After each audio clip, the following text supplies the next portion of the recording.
Good morning and welcome to the Sunday Morning Politics 101 with Timothy Langley, CEO and Representative Director of Langley Esquire, and me, your host, Maya Matsuoka. This week has been busy with the elections for Tokyo Metropolitan Government, the ups and downs in the government's handling of the vaccination program, and the preparations for the Tokyo Olympics. The story continues. Timothy, the floor is yours. Sure. Thank you, Maya, and thank you for the introduction. Good morning, everybody. Our analytics continue to show us that we have a lot of lazy people in the audience. They don't get out of bed and make coffee until, 8:30, sometimes 9 o'clock. And then we have a good, steady showing of people in the audience. Maybe last week we had about 120. The week before, or 2 weeks before, we almost had 300. But they didn't stick around. They weren't as loyal, or our stickiness wasn't as high. So it seems like we're developing a cadre of listeners who are pretty interested in the subject. And we just need to continue to increase that by giving you good insight and kind of an integrated way of thinking about how things are happening and why they're moving in a particular direction. So I hope I can continue to provide that to you. But also, if you're thirsty for more information, and this is a shameless plug, I apologize, but I do this sort of thing for a living. The Clubhouse room is a breezy, kind of friendly way to talk about politics, Japanese politics. But there are squarer ways to go about it. If you go visit my website, which is langleyesquire.com, there's a section there on insights and media. And we actually produce quite a bit of content there on public policy updates, on what's going on with the digital agency, what's going on in Japanese politics. We typically pump out some piece, some insight, twice a month. So if you want to be in on that, you just go to the webpage, you look at one of the articles. If you like it, then you subscribe, and then you just get an email when we pump content out. That way you don't have to just continue to remind yourselves or be reminded by me, irritatingly, to go visit my webpage and see what's going on. So with that, let me get into a couple of the things that are going on in Japanese politics that spill over into business and society and culture and international relations. So first and hottest on the list is the Olympics. What's going on with the Olympics? And we would have hoped to have more certainty at this point in the game. But even now, I mean, can you imagine if you are an Olympic athlete worrying about your time and your training, your diet, to also worry about, am I going to be competing or not? And that's a theme that's running through all of the athletes. The teams are floating into Japan now. The first team, as you know, was the Australian women's softball team, and then that was followed up with Ghana, which unfortunately had one individual who was infected with the virus. When you scratch your head and you think about that, how could they have let somebody like that in? The brand damage that potentially is available to a team or to a country as a consequence of that. But when you think about it, that's why you have the 2-week quarantine, because you can be carrying this virus. It hasn't incubated enough. You could be traveling and then reach a destination, and then it kind of comes out. So that is the real problem with running the Olympics, is that the Olympic athletes are getting a kind of a pass. They're training, they're in their country, they're getting tuned up, and then they come to where the Olympics are. They try and get acclimated because of the time zone and that sort of thing. And they don't have to go into some sort of a 2-week hibernation. They're going straight in. So that's part of the fear. And that has complications with the people who are facilitating. So the volunteers, as we talked about last week, was initially projected to be around, 100 80,000, and that number has been cut down to 53,000. And as a volunteer doesn't mean that the government is going to give you preference or preferential treatment for getting a vaccine. That's kind of your call. But for the staff and the coaches, the people who are administering, they've been all inoculated, and that would probably be 100% with nobody having much of a choice in that. So once again, it's kind of up in the air about the Olympics. It still is. It's not 100%, although Mr. Suga and Mr. Kono have emphasized. And if you look at the newspapers, you can see that there's a little bit of massaging going on, that the Olympics are looking good, that the numbers are coming down. There's this meme that's going on. Unfortunately, in contrast to that, you've got a beginning of a spike in infections in Tokyo. Tokyo on Wednesday had 600 infections, which was far larger than what they've had for 30 days. So it was going down, and then all of a sudden on Wednesday there was 600, and since then it's been in the 500s. And it is largely with the scary variants that, of course, the pharmaceutical companies say, our product is effective against these variants, but you never know, and some of these things take a long time to come out. So with regard to the Olympics, gosh, there are restrictions being placed on spectators, the spectators that will be allowed. So you might remember that 3.5 million tickets were sold in Japan, and then another million tickets were sold outside of Japan.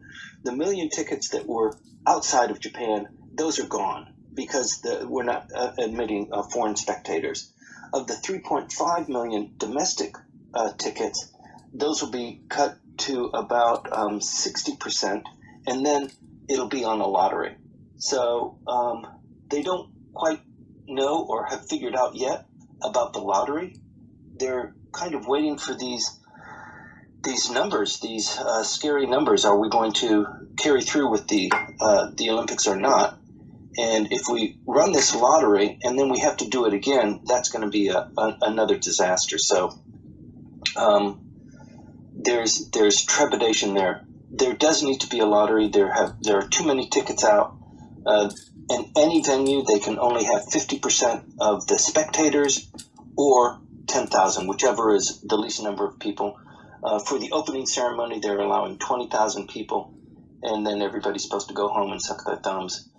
If you are coming into Tokyo because you're a ticket holder and you're going to an event, you're being advised quietly to eat your dinner at home, come to Tokyo, visit the event, don't clap your hand, don't high five, and then go back to where you came from. Don't loiter. That's kind of hard to imagine, but the restrictions or the limitations on spectator interaction have been published. No screaming, no yelling. Try and keep a decorum because we're in COVID is being maintained. It's just you kind of look at it and you wonder, how is this going to be a very insightful or encouraging event? But it kind of is what it is. And finally, on vaccines, even the emperor came out. And if you've followed this, it's interesting how the emperor very rarely makes a public statement and goes out of the way to comment on something. He has, as everybody knows and likes to point out, he has no political power. He opens the Diet. He accepts foreign dignitaries. But his voice carries tremendous weight. And he did express concern about the Olympics going on and people suffering as a consequence of a potential spike as a result of that.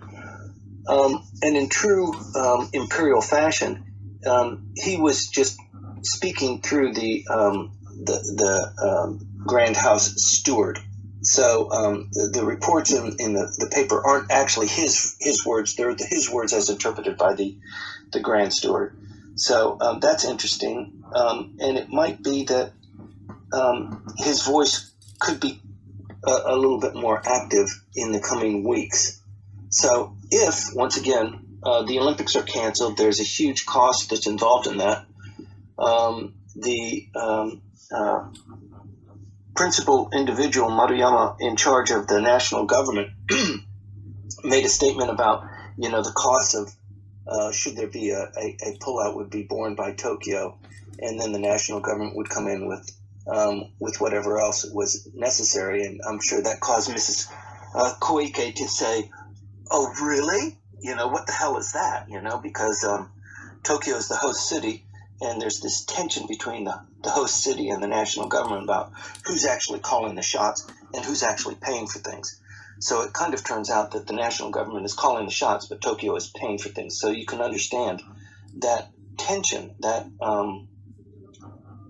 consternation that generates, which does not respond to or really inflect on why the senior finance person killed himself 3 weeks ago, or why Ms. Koike just suddenly fell ill with fatigue at the beginning of the week. So she has been out of sight, she's been out of circulation, and we'll touch on that later when we talk about Tokyo elections. But with that, I'd like to close up Tokyo Olympics and see if there are any questions. If not, then I'll go on to the vaccine rollout. Well, obviously no. Just let me say one thing for everybody who is listening at the moment. Please think about questions. You're welcome to ask questions at any time of the room. So just let us know, raise your hand. Of course, you can do that at the end after Timothy is finished talking about all the topics, or during the topics. So once you let me know about that, of course, I'll invite you to onto the stage. So we can continue. Okay, we've got a speaker, Takeshi. Good morning, Takeshi. Good morning, Timothy. Good morning, Takeshi. How are you? I'm good. Certainly, you're on the stage now because you want to talk about UFO. Right. Can you hear me? Yes, I can. Okay. Yeah, I have some tickets for Summer Olympics. Then, as you said, I got a notification from the committee, but I emailed too long and too high context. I still have not finished it. So I just understand, according to your explanation, we have to be on the lottery again. So it got to be up to the 10,000 maximum audience, as I understand. So are they going to put it automatically to let us know if we still get a ticket or not? I still have not read that announcement. It's too complex. Takeshi, that's in paragraph 37B. Okay. Okay, I'll get to that. Thank you. Yeah. But let me echo what Maya said.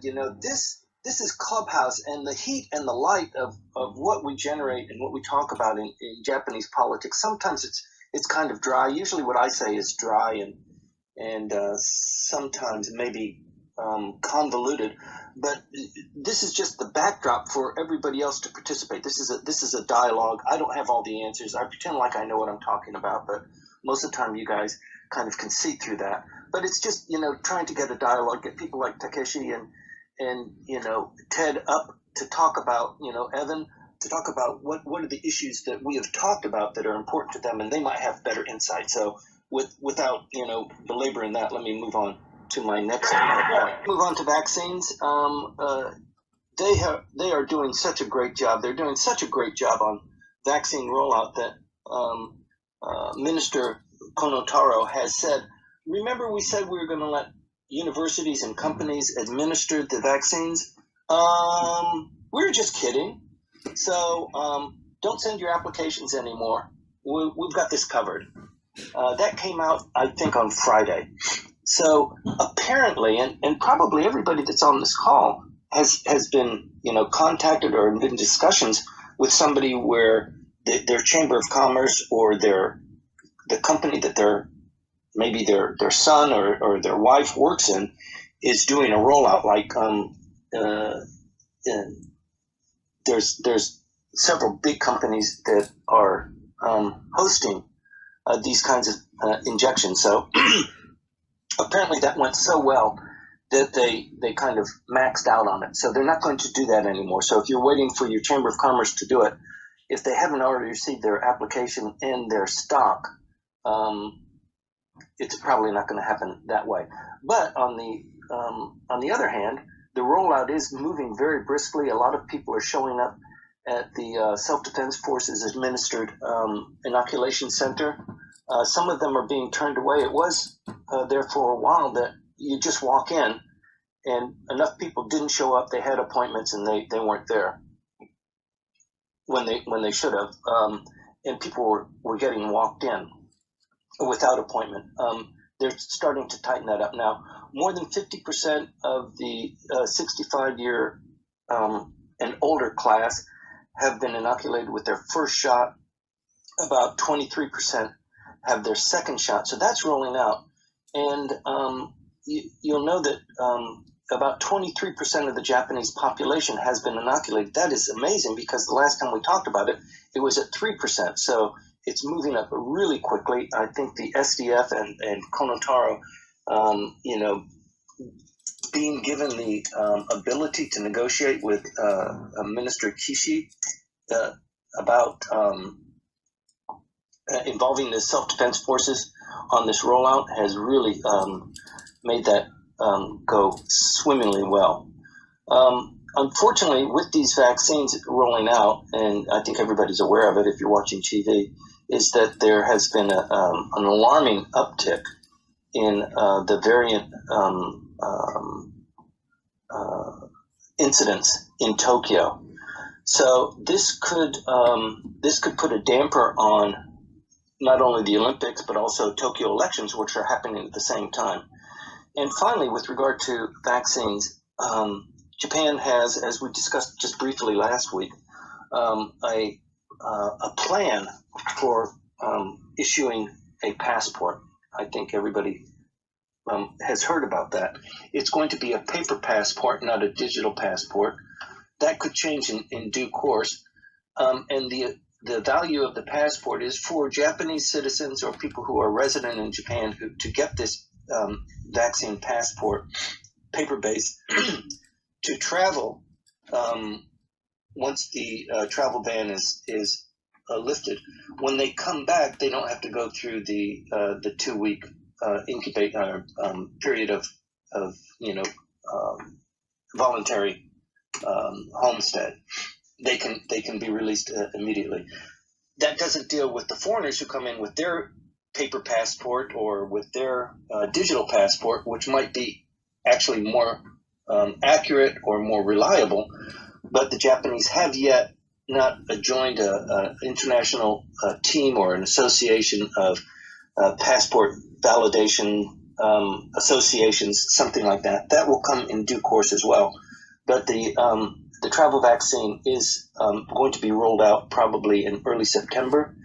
And you can anticipate September, October, the travel ban will be released. And then tourism, especially the pent-up demand for Japanese companies, Japanese executives, foreigners who are living here, who need to go overseas to conduct their business. That will be very explosive. So probably from that point on, you'll see the Japanese economy start to take an uptick from that point on. Anyway, finally with vaccines, the Japanese are yet again contributing another 1 million doses to Taiwan and to Vietnam as well. They're following the U.S. lead. The U.S. is really generous in this regard, donating lots of stock to the other companies. Malaysia is also suffering from that. The kind of funny thing, I don't mean this to be negative or pejorative, but the Japanese stockpiled an awful lot on AstraZeneca, and there's a little bit of concern about the blood clotting there. So those are the stocks that are being gifted to Vietnam and Taiwan. It sounds a little bit negative. It sounds a little bit selfish, but Moderna is really taking off here. That is the vaccine of choice for the self-defense forces, by and large. Anyway, with vaccines, I'd like to wrap that up and see if there are any questions before we move on. Thank you. Yuka, thank you very much for coming up on stage. Good morning. Thank you. Good morning. So Timothy, okay. So in U.S., I think government thinks that maximum percentage of people who are willing to get vaccinated is 70%. Do you happen to know the equivalent percentage for Japanese? I'm sorry, you're talking about potential herd immunity? No. Yeah, well, I think it's probably we need to get to like 70 to 80% to get the herd immunity. No, in the U.S., I think it's, for any reason, like a religion or just personal preference, some people are they're just not willing to get vaccinated. So I'm just curious if, they have an estimate of how much of the Japanese are willing to get vaccinated if the government release that data. I'm not sure if they have, and then, if you don't know, I understand. No, I don't have that information, although I do know that in the audience we have some people who are in the ministry, so maybe if they're brave, they could volunteer and say something. But we can handle incoming comments in Japanese or in English. So please, if you have any insight on that particular question, please weigh in.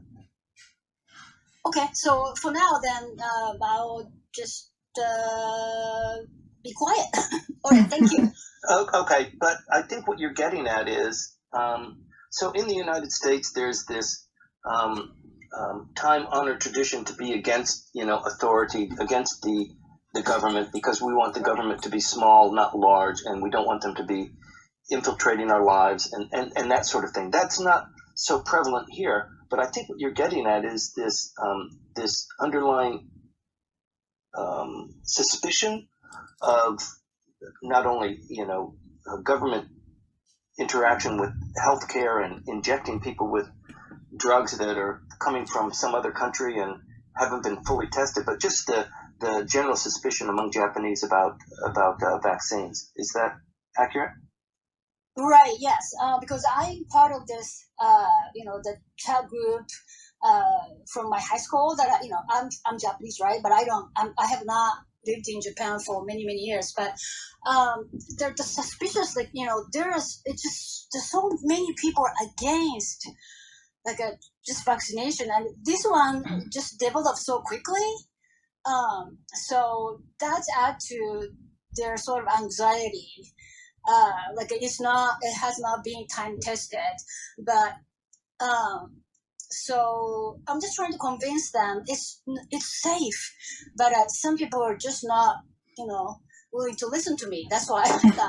So, and then some people say they have been a 360 deaths amongst the people who are vaccinated, but there is no causation between vaccine and death, right? That's why I said, so what's this? What has led to this anxiety and even fear?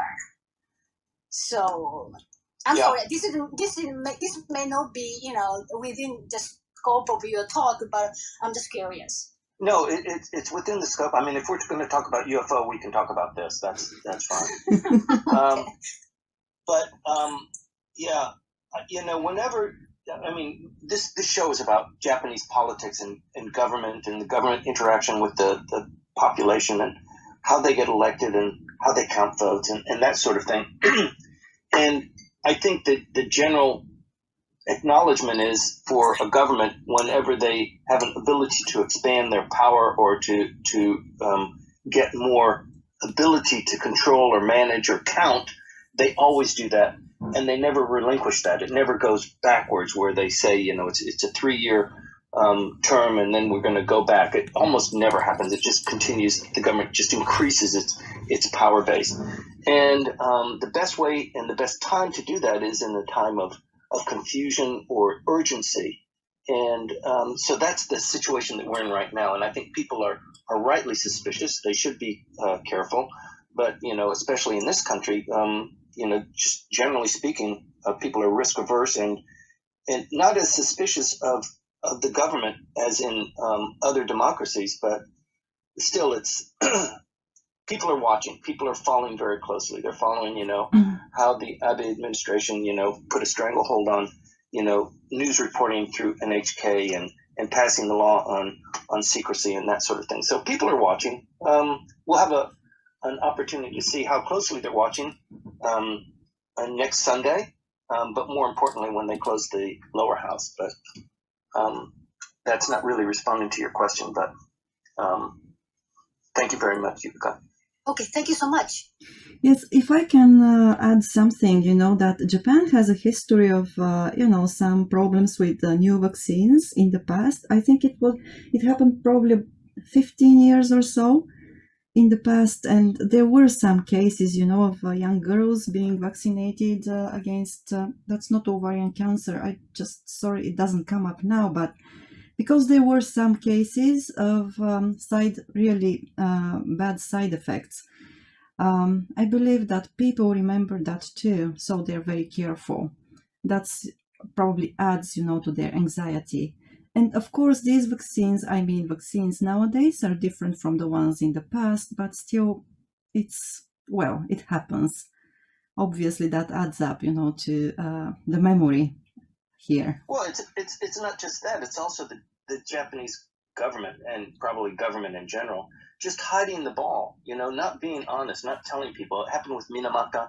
It's happening now with the Moritomo school fiasco. There's still, documents that were hidden that are just, the finance ministry didn't disclose, and just it takes a lawsuit and finally these things are coming out. And so, of course, people are rightly suspicious. So I think it's a good question. I think it's a healthy dialogue to have. I'm gonna shut up, but it happened last Wednesday too, and somehow you guys are giving me a different perspective, for which I'm very grateful. Because I'm glad that I found this clubhouse. But now, okay, I'm gonna be quiet. Thank you. Thank you. Thank you for finding us, and thanks for jumping onto the stage to open that dialogue. Yes, thank you. Arif, good morning. Good morning, Maya and Tim. Thank you for bringing me up here to ask a question. Sure. So, what do you think is the primary reason of the government's eagerness to hold the Olympics in 2021?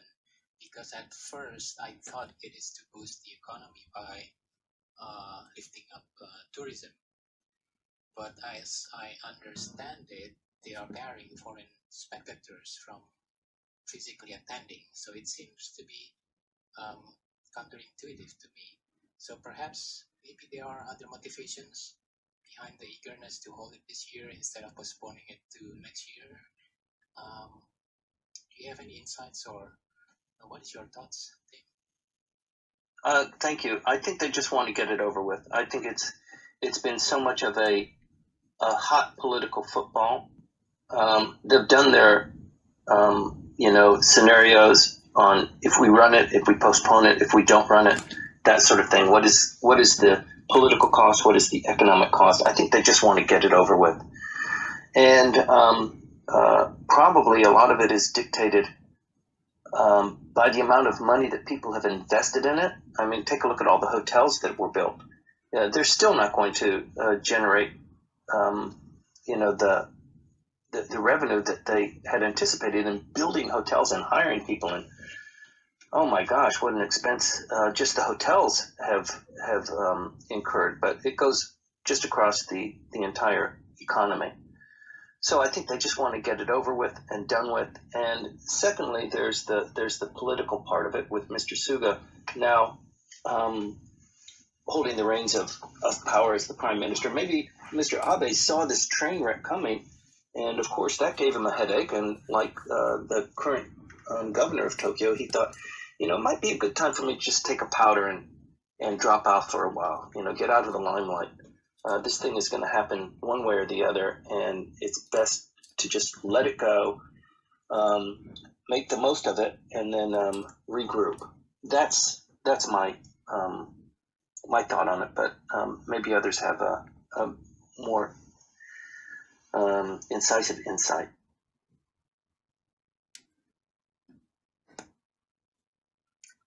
Thank you, Tim. I think that makes perfect sense to get it over with, even though they can't probably recoup or even make it break even for all the infrastructure investment they're already doing. But yeah, perfectly makes sense. Thank you. Yeah. So maybe one of the horse trading discussions that they've had with the Olympic Committee is the next 3 Olympics have already been decided. Why don't you let Tokyo have another shot at it, in 4, 8, 12, 16 years? So most of the facilities will still be in good use. The athletes and the training will be, in prime shape. Maybe we could host the Olympics in 16 years, or maybe even, 12 years. That might be a discussion. But, that's a long time away, and I don't know, probably the Olympics are going to have a bad taste in the Japanese population for a long time. As time goes on, the fiasco of who built and designed the Tokyo Stadium and where that money went, and all of these things, all of these warts and ugly things that happen in just about any Olympics, they'll kind of come to the fore. So I think that's probably not a good scenario to put any bets on. Yeah, it just remains to be seen. I think they just want this one done and over, and let's get on with bringing more tourism and Hello Kitty and omotenashi and Japan food culture. And I think, although I say that somewhat tongue-in-cheek, I believe that this country is just going to explode. The tourists are going to come back in. There'll be a very vibrant economy as a result of the end of COVID. But that's my view. Thank you. Okay, let me move on if there are no other questions to Tokyo elections. As you might know, everybody, and you could forget it. You could it could have passed you. That we're in the middle of elections now for Tokyo municipal house seats. The election started, or campaigning started on Thursday, and I drive into town every day, past several stations on my way in. And I would have had expected that there would be candidates outside of the stations with, flags and banners and staff handing out pamphlets and them with a microphone in their hand. I didn't see a one of them. And today is Sunday, so it's been 4 days of campaigning. I have not even heard a campaign truck. And I listen for these kinds of things. I have seen the billboards up because that's a required component of being a candidate. You must submit your candidacy. You must submit your poster with your picture on it so that you're identified to the voters. There are certain things that you have to do, but gosh, I haven't seen much of this. And there's a meaning to that.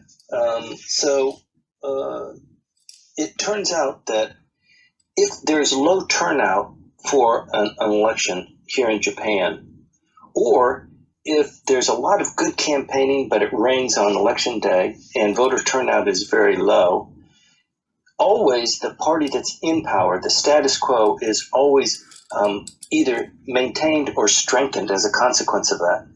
So when you take a look at this, and maybe it's just me, maybe other people have a different experience, but it doesn't seem like there's a lot of fight and energy going into this election campaign, which means that the status quo is generally maintained, or the parties that have positions of power increase their power base. In light of this, the fact that Mrs. Koike bowed out on Tuesday, she complained of fatigue, and she said she needed a rest. Not only is she the governor of Tokyo, but she's also the head of her political party, which is Tokyo Citizens First. And it is the largest group, although there are other groups that are powerful. There's Komeito LDP, there's the Democratic Party of Japan that are also vying for more positions of power. It's an interesting dynamic, and so today is Sunday. The election day will be next Sunday. So when we have our next clubhouse, we won't be able to talk about the results because those will only come out later in the evening or on Monday morning. But we'll be able to see a lot of things that are going on.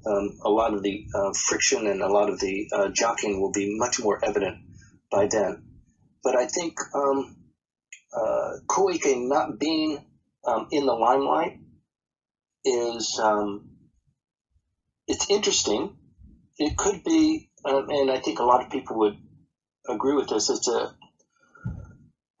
It's not a bad tactic for generating a sympathy vote, because she has high voter appeal, and I think people appreciate what she's done. You know, she's single, she's unmarried, and she's been running the country or the metropolitan government for 4 years, and she's done a great job. Only if you calculate doing a great job by not being involved in a scandal, which she hasn't. She has not generated any scandalous news about, you know, sleeping around or packing her nest with money or going out and dining when everybody else is wearing a face mask. She's done none of that. So I think on that scale, she can be calibrated as being a very successful governor. Matsutoi, who was the governor before her, and Suzuki before that, there were, a very high mortality rate for Tokyo governors. So a sympathy vote would probably do well for her. But there is a movement afoot among the LDP and Komeito, particularly in the Tokyo Metropolitan. Komeito and the LDP are really tied at the national level. They're less tied at the municipal level at the Tokyo elections. So how they both do, independent of each other in Tokyo, will have an inflection on how they do and how they work with each other at the national level. So it's really important to watch what happens and how people are campaigning here, and also what the voter turnout is going to be. So with that, that's Tokyo elections. Next week, we'll have a really robust portion on that, and I'd like to open it up for questions.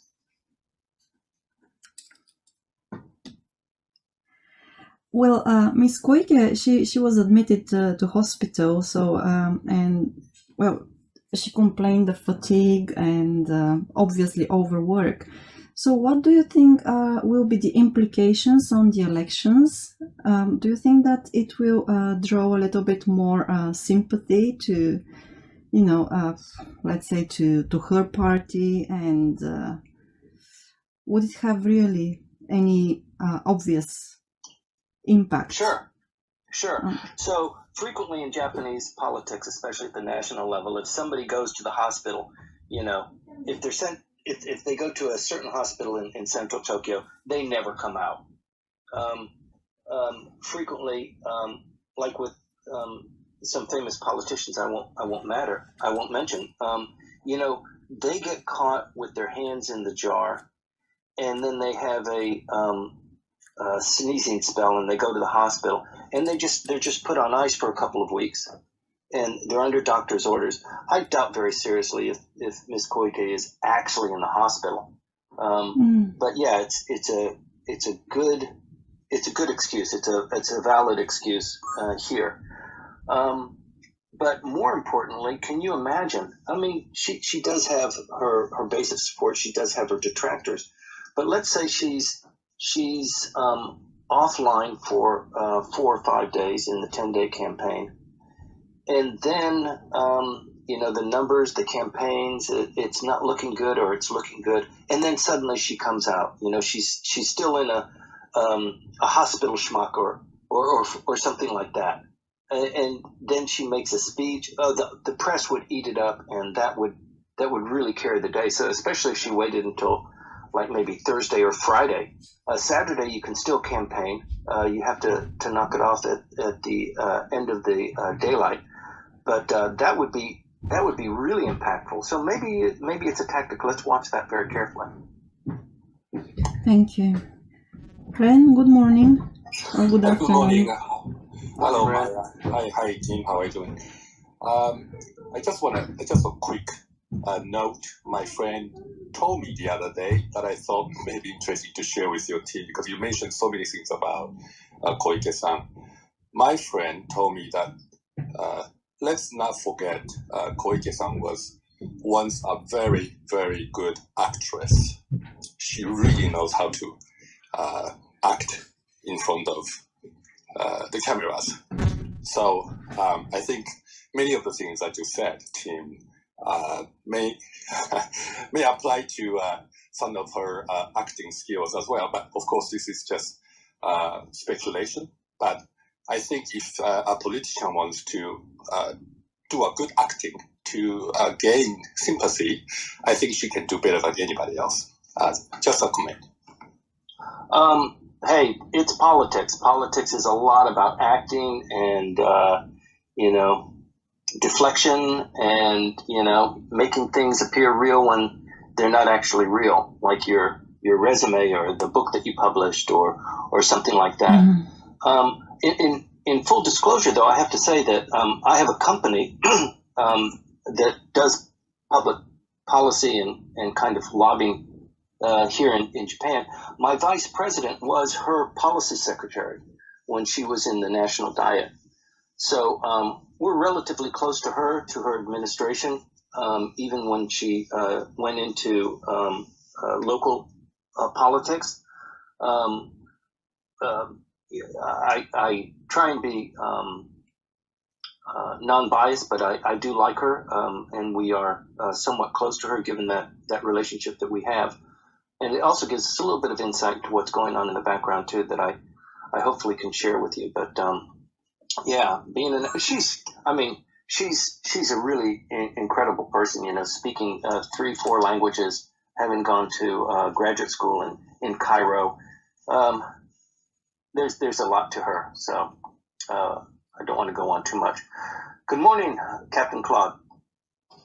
Good morning, Timothy. Good morning, Maya. Just had a little question regarding Koike-san. What about Koike-san for Prime Minister? Is that a possibility? So I'm going to put my microphone on mute, and then I'm going to laugh for 5 minutes, and then I'll come back. Hold on just a sec. Okay, thank you. I got that out of my system. I hear this a lot, and this has been a topic of conversation on this clubhouse. So it only makes sense. I mean, if you're Koike right now and you think you might want to become prime minister, you've been governor of Tokyo, you're going to make your party, the Tomin First, a valid, strong force in Tokyo politics. So you've got this election that we're in right now, and you're going to win really big, and then you're going to leapfrog from there into national politics. The timing just doesn't work. So let's just play it out a little bit if you don't mind. So let's say she's not going to resign now. She's Tokyo governor. She goes through the elections. She's sick for a couple of days, and then she goes on TV, and she's got lots of makeup, and her hair looks great, and she says something really dynamic, and then everybody pours out of their homes, and they vote on Sunday, and her team does well, and then she resigns. She resigns and announces that she's going to run for the lower house for Tokyo, which naturally she would win. And let's say she wins that election, and then the next week or 2 weeks later, Mr. Suga closes down the house. I'm sorry, Mr. Suga goes up for his, or the Jimito goes for election, right? So first, actually, we'll get into it a little bit later, but there's the election for the lower house, and then there's the LDP election for their party president.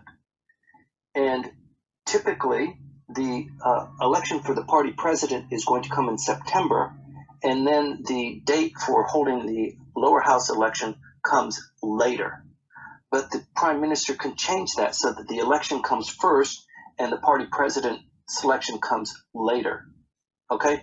Probably there's going to be the election of the lower house first, and then depending on how well he did, he'll say, look, I brought us to victory, and I'm going to be the candidate for party president and thus prime minister. What do you guys think? It's probably that scenario. But where in that scenario does Ms. Koike fit? She's not a member of the LDP. The LDP is going to be the party that selects the prime minister. It just doesn't make sense. If you gave it maybe an election cycle or 2 election cycles, assuming, so she's got her party, Tomin first, and she resigns, and then she runs for election in Tokyo for a lower house seat. You know, what party is she running? Is she going to run under the LDP, which she already quit? And a lot of people in the LDP hate her for doing that and for setting up her own party. It's just so complicated. But a lot of people ask this question, Claude. So a lot of people would like to see that. They'd like to see a shakeup. They'd love to see, you know, a woman. You know, if she could run Tokyo, maybe she could run Japan. It has a certain appeal to it, but I think logistically it just doesn't make much sense to me. I hope I'm not being too pejorative about that. Thank you, Timothy. But Timothy, but to Claude's point, if Japan were a presidential direct election system, do you think she would have a chance? Oh yeah, definitely. She's a great communicator, and she presents herself well, and she knows what she's talking about every time she's in front of the cameras, as you said earlier, and so definitely yes. Well, Timothy, probably we can continue with the next topic. Great. Thank you very much. Thanks for the questions, guys. Let's talk about Mr. Suga and what his standing is and how he thinks about Claude's comment, because he's on the phone to me now. He's very angry, Claude. So Mr. Suga, his approval rating was announced last week. We talked about it on this show. Low 30s, which is a danger zone for any prime minister. And he's got lots of wolves kind of at the door and not a lot of good news coming at him. So sure, they've decided they're going to run the Olympics. For some people, that's good news. For some people, they're questioning that, including the emperor, right? I don't know if this is such a good idea, he says. So there's not a lot of good stuff going on for the prime minister. And every day something is kind of trickling out. So let's talk about the new stuff first. If you remember the Moritomo Gakuin scandal, where they were building a school in Osaka, and the prime minister's wife, Abe, was implicated in the selection of the land and the sale of the land and the endorsement of this right-wing school to educate younger children in, the national anthem and just a lot of very far right-wing politics, which the prime minister endorsed quietly. So that story broke, and a lot of people got into trouble. The 2 people who were starting that school were arrested, and there was a big investigation, and one of the people involved at the finance ministry, he was a key feature. ended up killing himself. Right at the time when people were wondering, what actually happened? Who paid the money? Who authorized it? That sort of thing. And then he died. He killed himself. And very shortly thereafter, there was testimony in the diet by a fellow by the name of Sagawa, who was a ministry official. And if you watch that, you could just see, if there's ever a guilty person that's trying to weave a story, that was it. So it didn't generate a lot of credibility. But it turns out that the wife of the person who killed himself received a file a couple of weeks later that had all of the documentation and all of the background that her husband had put together. And now that was submitted. There was a lawsuit, and that file has now been kind of released to the public. It was refracted in certain areas, but it turns out that, yes, the ministry was heavily involved in that, and the ministry was involved in that because of the guidance from above, and that guidance from above remains a little bit in shadows, but one can draw their own conclusions. Similarly, a little bit older, maybe by 2 weeks, the former minister of Meti was, he gave up his badge. He was arrested for bribery, and then 2 weeks earlier, the minister of the home show, what is that? The justice minister. He was also arrested for buying votes. So there's a lot going on there. That was all LDP. That was all under Mr. Abe. So for Mr. Suga, who is the leader of the LDP, not the leader of the LDP, because actually in great difference to what is usually done, Mr. Suga was not the leader of the LDP and therefore elected as the prime minister.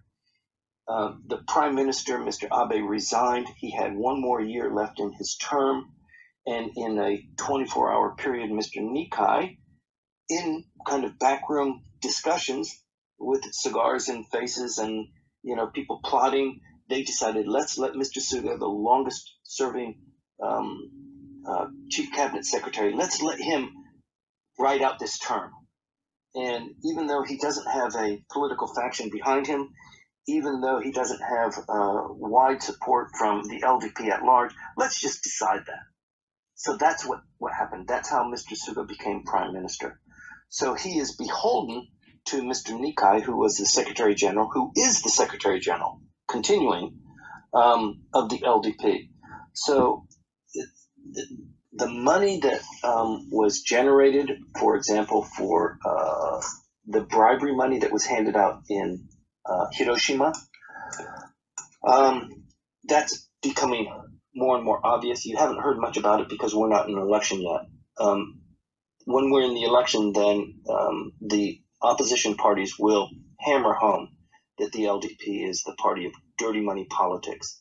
And they have a lot of fingers to point. There's the Hokkaido former Minister of State who gave up his seat in Hokkaido, and as a consequence, that seat, when it went up for election, the LDP lost. There were 2 seats in Kyoto which were lost, and then last week there was a gubernatorial race, excuse me, where the LDP candidate also lost. So these are maybe bellwethers for how the LDP is potentially going to do in elections. So watch the Tokyo elections first. If this kind of dirt is sloughed off of the LDP candidates in Tokyo, you'll be seeing that, but it will be ramped up in the national elections. So, but the whole, discussion here is, so Mr. Suga, is he going to run? Is he going to be the next prime minister? What is that? And in defining what that answer is, you have to look at what's going on kind of in the background, as usual, because this is Japan. There is a coalition between Abe and Aso. who is the Deputy Prime Minister and also the Minister of Finance, against Mr. Nikai. It's been quiet at first, but it's been behind the scenes. It's been boiling. So Mr. Abe decided he's not going to run for prime minister. He'll have somebody else, one of his favorites in. He'll be a kingmaker. And probably Mr. Aso decides the same thing. I think Mr. Aso has decided he's already been prime minister. He would not run for prime minister again. He's got two great candidates in his faction that he would like to see move up the ladder. One is Konotaro, and the other is Amari. So Amari is being groomed now to be the Secretary General. Mr. Abe and Mr. Aso have decided we can't win any elections. We can't do anything unless we have the position of LDP Secretary General. And the person that's sitting there is a long-term, very tough LDP individual. He's succeeded in 8 or 9 elections. He's been in Japanese politics for a long time, longer than most people. And he's been the longest serving Secretary General of the LDP. So dislodging him is going to be very difficult. So that's the fight now. The fight now is to dislodge him at a time when he's at kind of the pinnacle of his power. He can really call the shots, which he has been doing. He, single-handedly got Mr. Suga as prime minister, and maybe Mr. Suga is going to be called upon to return the favor. So this is a huge fight. This Moritomo problem with the school in Osaka and the Akagi file that was just released as a consequence of the lawsuit. When you think about the digital agency, we've talked about that at great length in some of the earlier clubhouse rooms. Were the digital agency to be fully functioning and already in place, this file would have already been at least accessible, and you wouldn't have to be jumping through all these hoops to have this thing. You probably wouldn't have to have somebody kill themselves in order to distance themselves, or maybe just to take the blame. Or he didn't really take the blame. I think he couldn't deal with what was being imposed upon him as a bureaucrat, as a patriot. I think that's why he killed himself. He just couldn't do what he was called upon to do. And so his revenge was collecting the files, giving them to a lawyer, and instructing the lawyer, if anything should happen to me, send these to my wife, which is what happened. So the digital agency, the push for the digital agency has implications for all of these things too. So it's important to keep in mind. The timing of the election between the between the lower house and the prime minister's election, the election internal to the LDP, is something that Mr. Suga can control and manage himself. I think the schedule has already been produced that at the end of the Paralympics, there will be a brief period of time. The Prime Minister will hold a State of the Union, and he will announce a new supplementary budget. And we're going to talk about that a little bit later if we have time. He'll announce a new supplementary budget, which will be really enormous, and people will be really happy to hear that. And then he will close down the House. They'll have the election for all of the members of the lower house. That campaign is 10 days, and then on a Sunday, they will have the election results. And then, based on that, then they'll have the LDP election. I think that is the most likely scenario. So, depending on how the LDP does, he could say, look, I brought us to victory. Alternatively, you might have a couple of defections. You might have a couple of ministers of state who resign, therefore kind of signaling their intention to run as a candidate. That's already happening with a couple of people forming their own study groups, their own coalitions to talk about issues that have nothing to do with being the prime minister, but they're just kind of covers to collect people. Hi, I started a new group. Would you join my group? And if you join my group, you can't join somebody else's group. that sort of thing. That's going on right now. It'll be easier to tell probably in 3 weeks, because next week is going to be dominated by local elections. The week after that is going to be dominated by the Olympics. And then probably in 3 weeks, the tea leaves will begin to tell us a little bit more. But you can be sure that dirty money politics will be coming up towards the beginning of the summer. And as people start jockeying for position for either prime minister or as a candidate for prime minister, because sometimes just being the candidate is good enough. You really don't have a chance of becoming prime minister, but you do that because you want to be identified as a contender in the next election. So that's why many people say, how about Koizumi? How about the young Koizumi? It's possible that he could come up as a candidate. It's unlikely, in my view. It is possible. It would not be a bad move just to put a holding place for him later. But he'll have his time. I don't think it's now. I think more likely it's Konotaro. And by the way, in the Asahi poll that was taken last week, it was released last week, not in time for us to talk about it in our clubhouse last week, but they did a poll on who are the favorite candidates. So it's not a national election. It's not like everybody gets to vote. The LDP gets to vote, and the LDP members get to vote. But if it was open for a vote, the current prime minister received about 10% of the vote, and Konotaro received about 20.7% of the vote, and that was calibrated last week. So it changes all the time. Konotaro continues to look good. Suga continues to look a little bit exhausted. So with that, I'd like to close up this part and then hopefully wrap up within the next 20 minutes or so. If you have any questions, please let us know. We can let you up on stage very easily.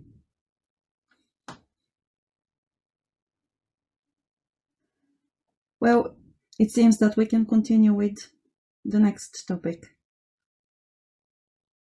Timothy? Great. Thank you very much. So I've got 2 or 3 more topics. They're short topics, not as involved as the first 4 that I've had. And so let me just touch on them, and then we'll close it up and open the room up for questions and comments and other people's insight. So Toshiba, we mentioned it in closing last week about the Toshiba, not collusion with the Japanese government, but because that's always part and parcel of it. But the shareholder meeting this time last year, where the board of directors of the shareholders were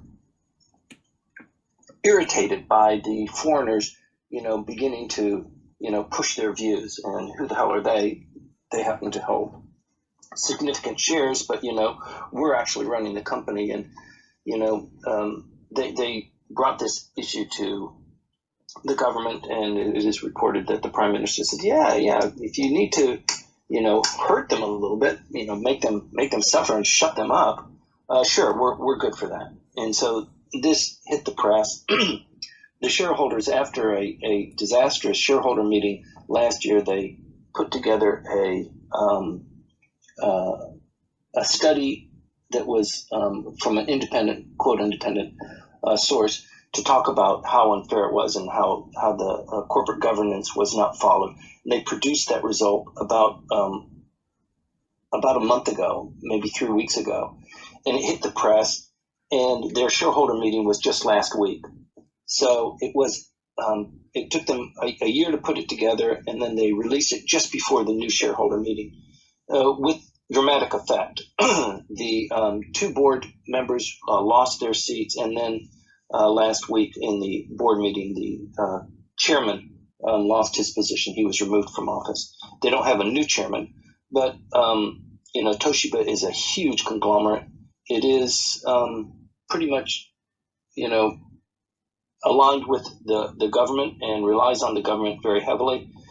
And so it's interesting to watch that. It's not Carlos Ghosn, but it is, how Japanese government and Japanese business works hand in hand, and it's an interesting thing to keep your eye on and watch. So with that, I'd like to wrap up the Toshiba part. I'm sure there are other people that have something to say about it. I'd like to talk just a little bit about geopolitically what's going on in Japan's waters. The closing of Apple Daily in Hong Kong is shocking news, but it is a signal that the Chinese are moving aggressively to do what the British said that they could do. You know, it's a British protectorate, but not anymore, and you guys can take over, and we're going to ease out, and that's exactly what's happening. What's going on in Hong Kong is a kind of a sneeze for what's potentially going to happen in Taiwan, and it has people very nervous. So this was a topic of conversation, heated conversation in Europe when Joe Biden visited the G7, and also he spent time with his NATO allies, and probably not as a consequence of that, because these kinds of things take months and months of planning, but as a result, you know, NATO is sending fleets of warships on exercises here to Japan's waters and what's, you know, basically the East China Sea. So there's a lot going on there. There's a lot going on with Quad, which is the United States, Australia, Japan, and India.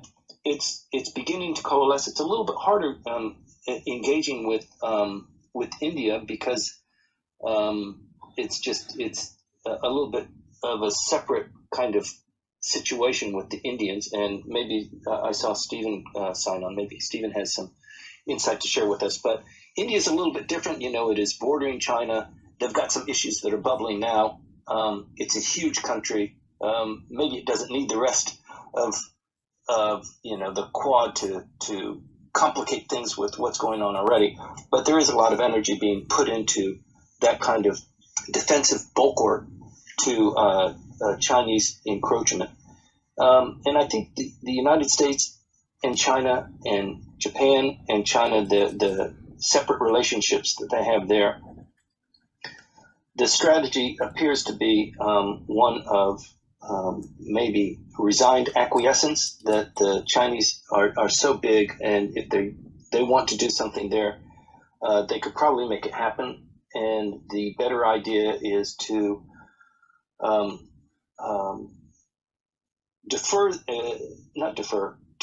to force them to think what the negative consequences could potentially be should they move aggressively. But if they're going to move aggressively, then basically there's not much that anybody can do about it. You just have to punish them in the years to come. But it's like, you know, Japan has always been criticized as it has a Galapagos economy, and the products and services that are produced in Japan, the economy is big enough here to support that. It doesn't need the inclusion of the foreigners to kind of make things more difficult by bringing in better technology or newer technology. We're just fine the way we are. And maybe China is the same way. We don't need to be trading with the rest of you. We've got a huge economy internally, and if you don't like what we've done with Taiwan, you know, go suck on it. Could be characterized as their possible attitude. I think that to me it seems like that, but there are other people in the room that have a far better view of that. And then finally, that's all I have to say about the geopolitical situation. Finally, supply chain and semiconductors. Semiconductors has been identified not only by Suga, the Suga administration, but also by the Biden administration as a national asset. It is a strategic asset. And so we need to supplement, we need to bolster this idea of sending things to, you know, Taiwan and Vietnam and China and let them manufacture it, and then they're going to build the TVs, and then they're going to ship them over here, and we're going to save a whole lot of money, and we're going to be, you know, the masters of the very finely tuned and the rare earth elements and the, you know, the design. That looks like that is a failed policy. So it looks like they want to bring it all back home. And there's a tension now between the United States and Japan. They both have decided that semiconductors are a critical component of their economy. And it is one of the basic building blocks for cars, for computers, for communications. And this need for this building block is only exploding. So both the United States and Japan have decided we're going to earmark a lot of money. I'm talking a lot of money to bring back semiconductor production and design and manufacture here to Japan, and also similarly in the United States. So Arizona has received a couple of projects to build huge semiconductor wafers. These are expensive projects, receiving lots of subsidies from the United States. And similarly, the Japanese government is also offering subsidies and incentives to companies who are in China to get out of China, or if they're in Vietnam or Malaysia or wherever, to consider coming back here. So we'll help you pay for the factory if you're going to be shipping people back or machinery back, or ramping up for new product, new machinery. We're going to help you with that. So there's a lot of money earmarked for that. There was a report in the paper just maybe 4 or 5 days ago, and now an analyst said that if you're going to be bringing these technologies back to Japan, $1 trillion yen is just a drop in the bucket. You just need that's just getting you into the game. And for a 10-year period, you need to invest heavily in that. And it looks like that's what the government has decided, that semiconductors and the supply chain, putting a grip on the supply chain is an issue of national importance. And so you will see more and more design. You'll see more companies coming in. Who knows how they're going to, man these factories here in Japan, with the number of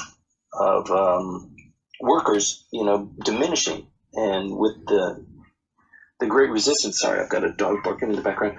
With the resistance to bringing in foreign workers, so there's a real tension there.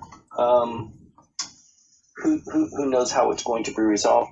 Unhelpfully, the minister of the digital agency reported, "Don't worry, we're not going to hire any foreigners, so it's okay." And the Olympic Committee saying, "Yeah, we're not going to let any foreign spectators in." It doesn't send the right kind of signal for this supply chain kind of recentered back into Japan. There's a lot of things that just really don't add up, but it's something that we should keep our eye on. So with that, I'd like to wrap up my comments on today's Clubhouse. I thank everybody for participating, for listening. I don't want to close the room. I want to open it up for conversation now. But that's basically all I have to say. Thank you.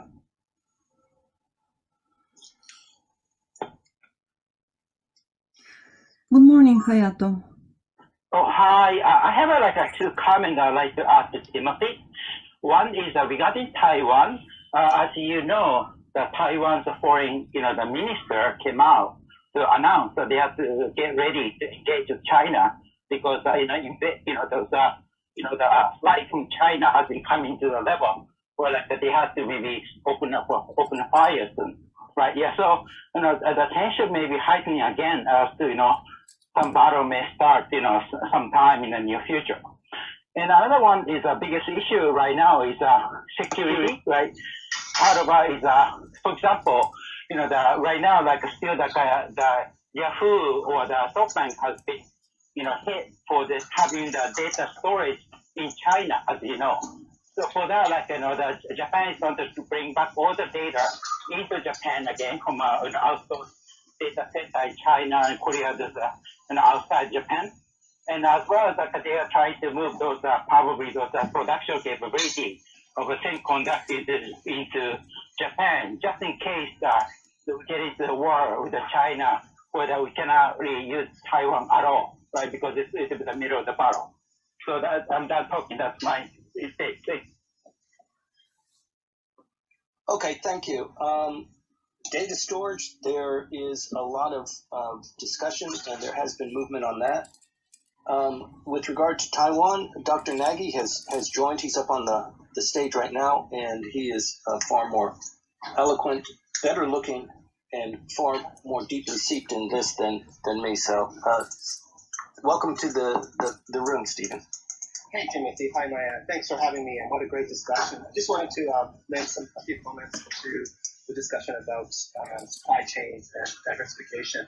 I think we should be very clear that when Japan and the United States and other countries are thinking about supply chain diversification, it's a selective process. So, of course, semiconductors, especially those vanguard semiconductors that are being produced by the Taiwanese semiconductor company, those are sensitive technologies that go in fighter jets, they go in computer systems. They're very sophisticated. That's going to be walled off from the Chinese. But other supply chains, for example, garments, toys, things like this, that will remain in China. And what we've seen over and over in terms of Japanese businesses, and this began back in 2010, is that what we're seeing is Japanese businesses build things in China for Chinese, by Chinese with Japanese technology.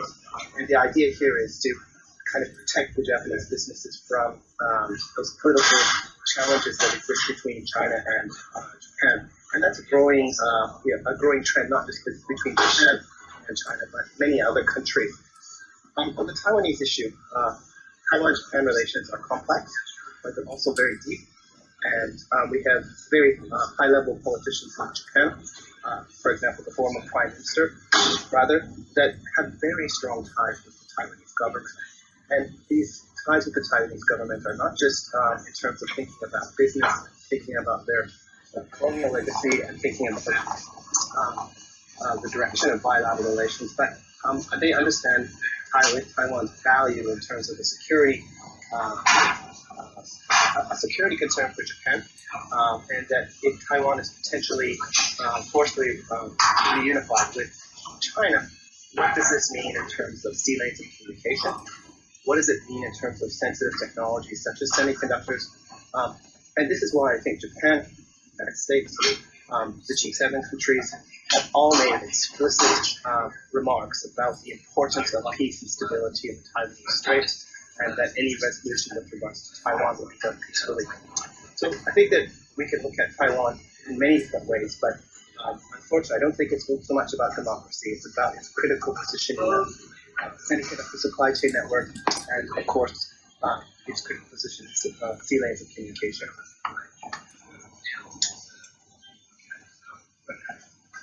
Thank you very much, Stephen. It's my pleasure.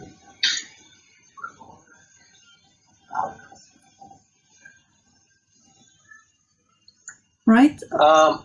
Anybody else? Just a quick question for Tim. Do you have a data about which prefectures in Japan that the Japanese government are encouraging the factories to come back to Japan? Oh, sure. Yes, there's a lot of movement going on there. Stephen, interrupt me if you've got something else on it. But sure. Suga is, supposed to be and developed as the Silicon Valley. So there's a lot going on there. But in terms of land and infrastructure, Shizuoka is getting their lion's share of that as well. Stephen? I think that you've correctly identified Shizuoka and Suga as important areas. But the movement of these semiconductor plants are not going just to be to Japan. And as you mentioned in your initial remarks, Timothy, Arizona is a candidate, and there's going to be some other places in the United States. And I wouldn't be surprised that we see movements to Germany and other countries as well. And these are really being seen as safe countries from Chinese influence. And I think that's going to be really important looking forward. Where are these plants being relocated to? And how do they play within the broader dynamics of the relationship between the United States and Japan? So I'm in the Diet pretty frequently talking to members of the Diet, one-on-one or in very small teams. And I was with a LDP member this last week who is one of the leaders of the semiconductor forum among the LDP. And he said something very interesting, you know, that Mr. Suga and Mr. Biden talked about, you know, how much money they're putting in. Arizona is getting some great attention. They're going to build a factory there. Could you please mute, please? Stephen, could you mute? There you go. And he was worried, probably it's a headache from the Trump administration. He is worried that, you know, America first doesn't necessarily mean Japan second. And, you know, with the Americans putting in more money for manufacturing and bringing home the supply chain to the United States, we're kind of at competition with the United States on securing this kind of supply chain and also developing the high tech for moving to the future. And we're not so sure if we can rely on the United States. That's a worrying kind of attitude, and I think it's shared widely among members of the LDP that, you know, as Trump said, you know, America first and the rest of you guys can go to hell, kind of. That really hurt, and it could take a while to repair that. But in conjunction with that, with what Stephen was talking about, let's say, yes, the United States and the other countries are saying, yes, we need to have the supply chain secured, and Japan is very close. But, you know, we think we'd rather have these assets developed farther away from the Asia Pacific.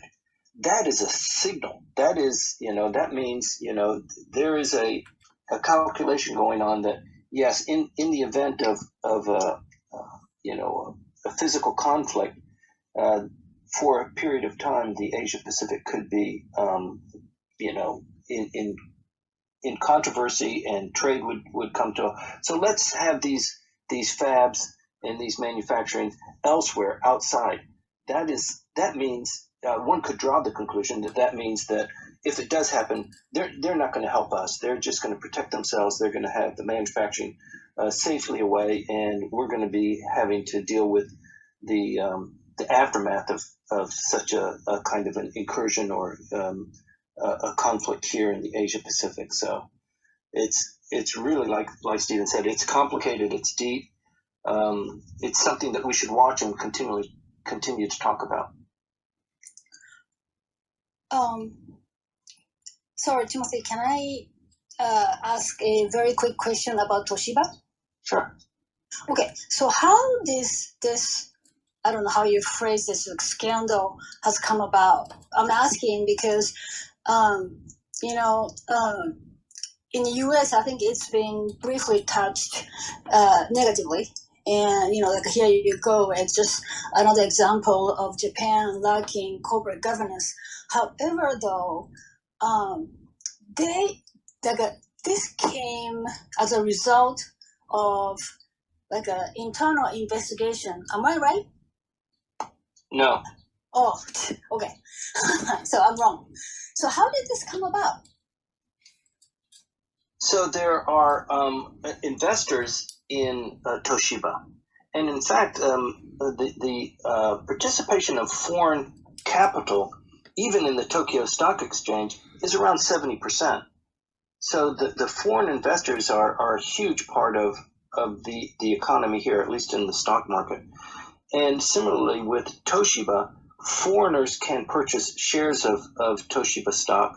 And there are certain foreign investors. Harvard University, for example, has a fund. There's another fund that is very aggressive to make sure that they have, even though they might have maybe 20 or 25% of the shares, in comparison with everybody else, they're major shareholders. So they get to call the shots. They get to dictate how things should happen, even as just shareholders.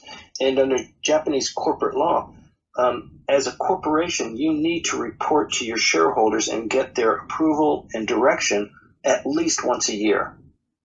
So in the shareholder meeting last year, these the foreign concerns who had board seats, but they wanted a little bit more clarity. It's been 10 years since Toshiba was involved in an accounting scandal where employees who were also working in the executive offices and different from the shareholders committee were found to be cooking the books a little bit and enjoying a little bit more of the windfall of the company rather than sharing it with the shareholders, created a big scandal. And so there was a little bit of turmoil there. And in the meantime, foreign investors began to increase their shareholding. So in the shareholder meeting last year, there was a lot of controversy and it wasn't addressed. And so the foreigners put together a bankroll and they hired an independent third party to report. So they used that as it's unbiased. It's talking about corporate governance, and this is what's happened to Toshiba. And yes, our client is paying for part of this, but this is the basic report. So that's how it happened. As a result of that, then Toshiba says, yes, oh my gosh, we didn't know this. We're going to do an internal investigation. And we did our investigation. And do you know what? We found out that there was really nothing wrong. So now you've got these two reports that conflict with each other. And then you had the shareholder meeting last week. Probably there are lots of other complications. You're familiar, I'm sure, with what a sokaya is. That's a kind of an individual who holds some shareholding, and he goes to the annual general shareholder meeting, and then he raises a ruckus, and people come over and they say, could you please be quiet, or could you not do that? And he says, look, I have 500 shares. I have the right to speak. Okay, well, why don't you just sell us your shares, and why don't you go on your way, and we can continue with this meeting. And that's how they extort money. So that's why a lot of Japanese companies, the vast majority of them, all have their shareholder meeting on the same day. So if you've got the same scoundrel, he can only hit 1 or 2 or 3 shareholder meetings at a time. These guys are professionals at doing that. That doesn't implicate Toshiba in this particular case, because they had their shareholder meeting in June, not on April 1st like most other of the large major companies do. Anybody else have anything to add on that? By the way, I thought the Sokaya was a thing in the past, but I guess it's not. Okay, thank you. Yes, it's not. It's alive and well. They have lots of restrictions, and they have a lot of policing to defend against it. But it's like saying at the onsen, any tattoos and you're not supposed to come in. There are things like that, but clever people have ways around that. Hey, Tim, may I ask a question? Sure, Ron. Okay. If Toshiba today, which company in Japan, a public company, will be the next one that may have this kind of problem, in your opinion? Potentially every one of them, almost. Everyone? That's a pretty tough statement. Yeah, I think, 20 years ago it was, what did they call it in Gyosei Shido? What was it? Administrative advisor, administrative guidance. And it became a big buzzword because foreign writers were observing why Japan was doing so enormously well. How come the banks were raking in the money and the Japanese companies were doing gangbusters? And there was this kind of coziness between the government, the bureaucracy, and big companies. And I think that still remains. It's kind of a logic that works here. So, for example, talking about semiconductors, so the Japanese government has earmarked lots of money as a subsidy or as an incentive to different companies for them to relocate here. And if you're a foreign company, like a German company, and you want to take advantage of that, you actually have to kind of grab onto the coattails of a Japanese corporation and submit your application through them. So it's not you coming into the Japanese government because you basically have no bona fides. You're not a Japanese entity. So in almost not, I think it's a generalization, and I apologize, but for most companies to come here to do business in Japan, it almost always requires a Japanese partner, or maybe even a JV, which is 50-50, the worst way to go.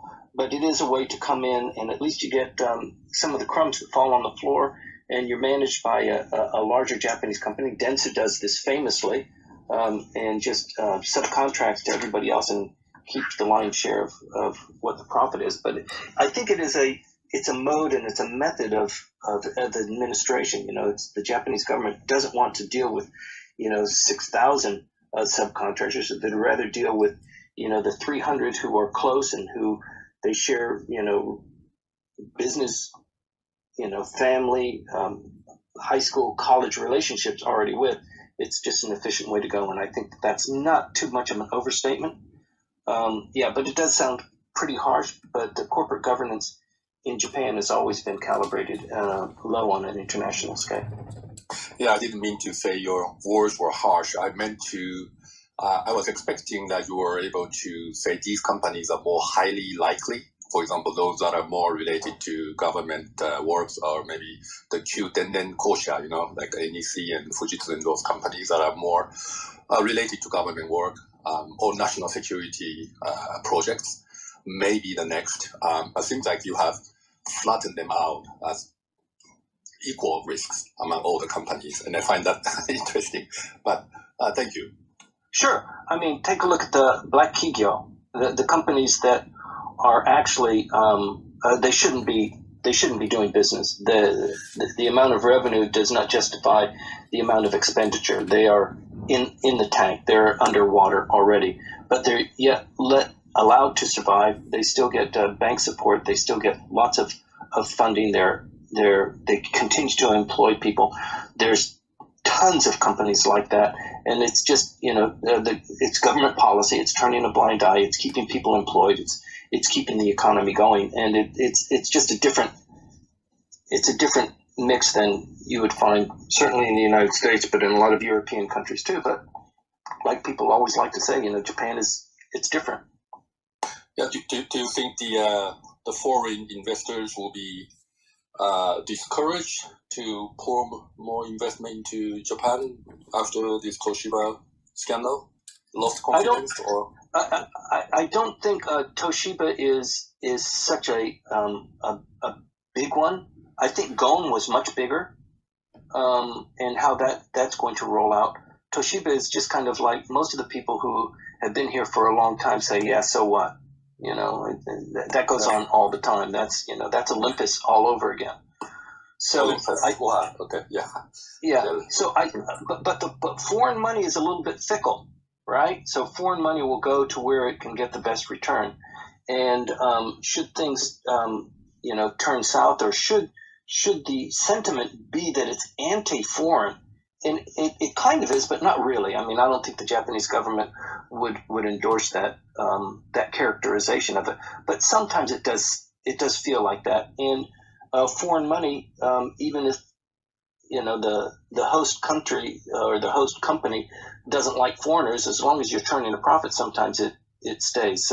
But it's fickle in terms of when you stop earning a profit, you go someplace else. So that's why corruption. That's why the corporate governance is so important, and why Japan seems to do really well, because the politics here is relatively stable.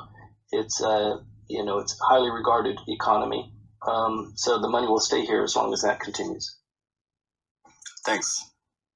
Hi, Timothy. It's interesting. You mentioned the joint venture, 50-50 joint venture as one scenario. You've got one of those too, don't you, Takeshi? I'm running the 50-50. I was asked by U.S. parents. Oh, God. But, 50-50 is not necessarily bad as far as you grow the business, you deliver the profit. Then you have more freedom because it's 50-50. So no one is controlling, by definition, this company. So, it's an interesting journey. Yeah, in my experience, so I've been doing this business for a long time. I've been here as a corporate lawyer for many years. My experience is that, for a 50-50 joint venture, it is just a matter of time of who is going to eat who first. So you just see the jockeying for position when it comes time to appointing who's going to be Bucho, Kacho. It starts there. and the foreigners are always going to be at a disadvantage because of the logistics, just because of how you run things. And even at the C-suite, you might have 15 board members or board executives, and 3 of them are foreigners. But to get somebody who is really competent in Japanese as a board member or as an executive, to be able to be included in some of the conversations, and everybody loves to scheme and plot and get a little bit more in your expense account, or a few more days vacation, or the corporate jet. That stuff goes on all the time. Right. And it's hard if you're a foreigner here trying to keep on top of those things. It is extremely difficult. It's extremely difficult even for a Japanese who is fully engaged. Sometimes you're fighting for your survival too. So my hat goes off to you, Takeshi. Thank you.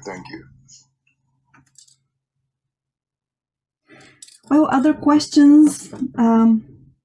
Everybody who is listening at the moment, please let us know if you would like to make a comment.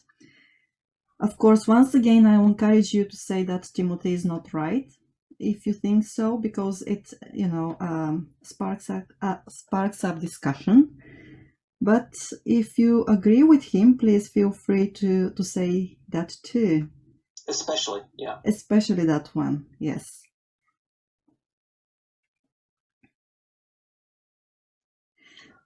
Okay, so if there's no other further comment, then let me just toss something out here so that we get Hayato just lathered up.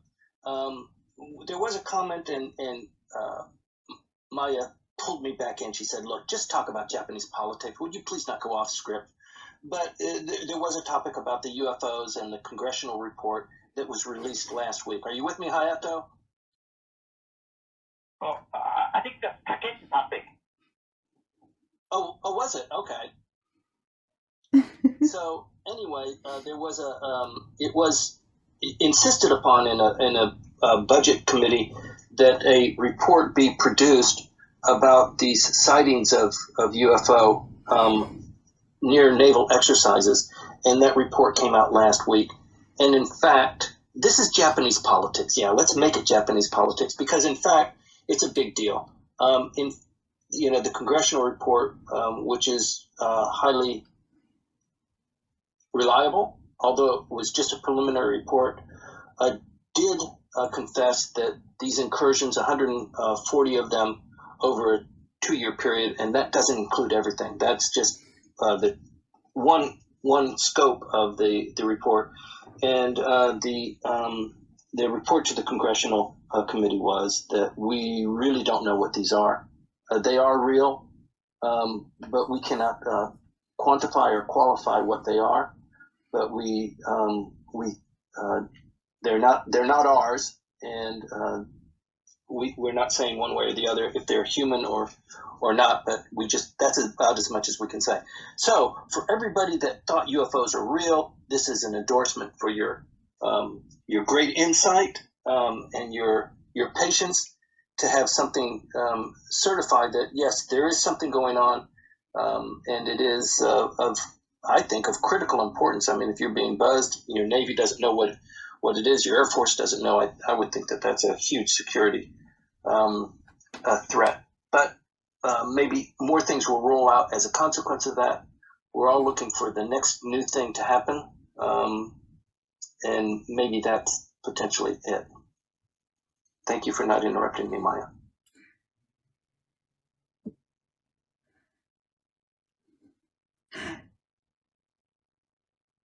You're welcome.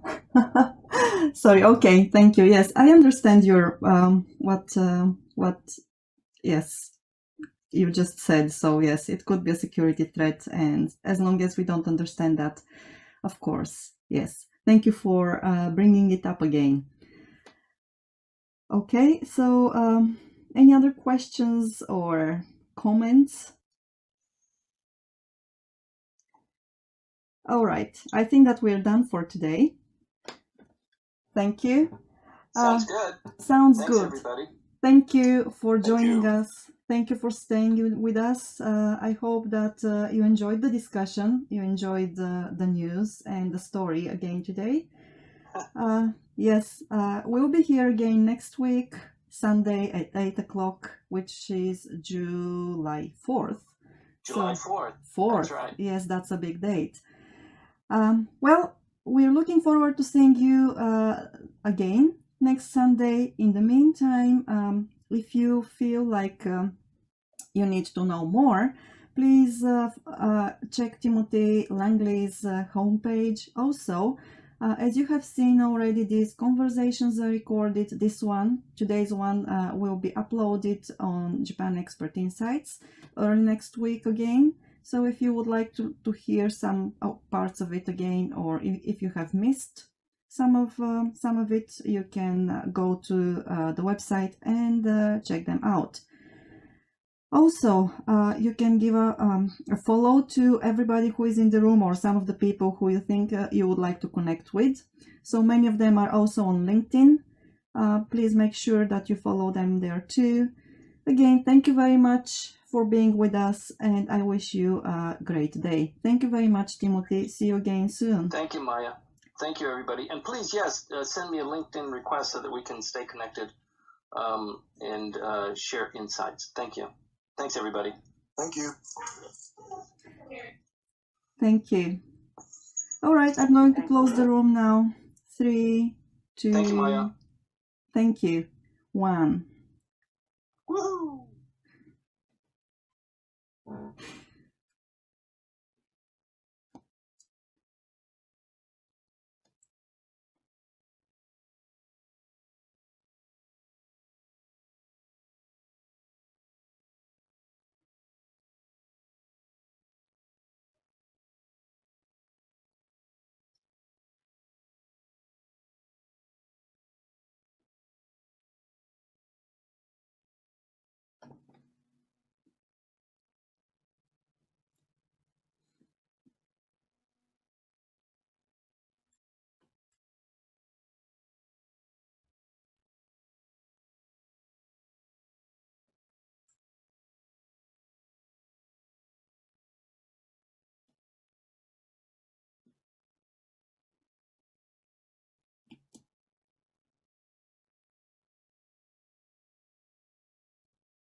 Hello. How are you? Fine. How are you? Are you mad at me? Why?